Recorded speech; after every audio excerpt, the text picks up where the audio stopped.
Hi there, I'm Paul Kirtley, founder of the award-winning Frontier Bushcraft and author of Paul Kirtley's blog, the leading source of wilderness bushcraft advice and information on the net.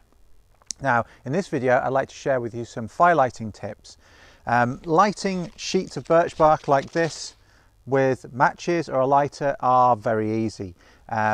And it burns really well. Birch bark burns well because of the oils that are inherently in there in the bark, the betulin which is in the bark, and you get a nice black smoke. It burns hot and it burns for a long time. But lighting this with sparks is a little bit more difficult, and many of us these days that are interested in bushcraft and survival skills carry a Swedish FireSteel, otherwise known as a fireflash. We carry these because they're extremely reliable.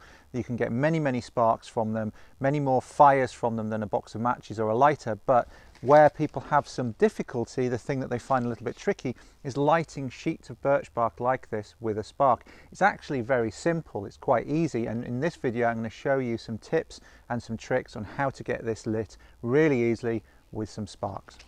What I have here are some sheets of birch bark, and if I try and light one of these directly with a spark, it's very unlikely to light. But let's just try it as an example. Drop a nice big spark on there, nothing's really happening. Okay, so I'm going to need to make some changes to this. I need to prepare the material so that it will readily accept a spark, and this is how we do this. What you'll also need is some strips of bark to add in. Yep, so with a lot of preparation of materials for lighting them, what you're doing is decreasing the size of the material, decreasing the size of the fuel, and also at the same time increasing the surface area. So there's more oxygen getting to the amount of fuel that you've got, and you're allowing it to light from a smaller heat source, a smaller spark or a smaller flame. That's a major principle in your fire lighting, wherever you're looking in your fire lighting, it's a big important part. So I've got some strips.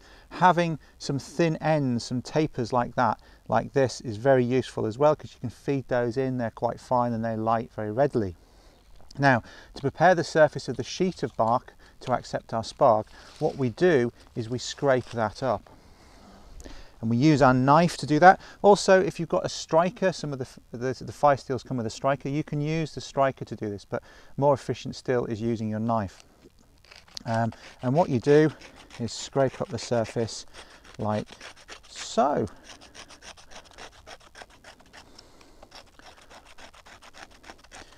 You scrape down, you're scraping the outer surface of the bark, the silvery side of the birch bark, and you'll start to see the inner layers, the red and the yellows underneath will come through.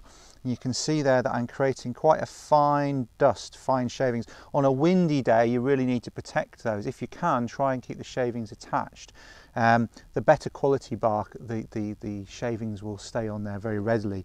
This is not great quality bark. That's one of the reasons I'm using it for this demonstration, to show you that even with bark that isn't particularly good quality, you can still light it with a spark. It's all well and good me doing a demonstration with fantastic bark, but that doesn't necessarily instill confidence in the bark that you might find, rather than having to go hunt for some really super excellent bark. So there we go. And what I'm doing is I've turned it round there, and you can see that both sides I've scraped into the centre, and I've got this nice ridge of material here. I'm just going to do a little bit more.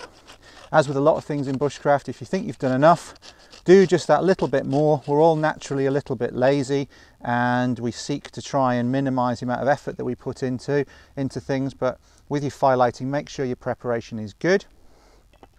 Get your strips ready to go, and then what we're going to do is drop a nice big spark right in the middle there. That takes a little bit of practice with your fire flash. Have a look at my other videos. There's one there about creating really good sparks with a fire flash. So here we go. I'm going to scrape a little bit of material in there just to give it an extra bit of oomph to start off with, and then we're going to get the spark, and away we go. I'm going to put my fire lighting equipment away before I lose it in the excitement, and then I take the small parts that I've prepared, the small tapers, and get those going. As with all of your fire lighting, a bit of preparation, good preparation, goes a long way. And it's really quite simple to light sheets of birch bark, just that scraping motion, a bit of preparation of the surface. Make sure you do plenty.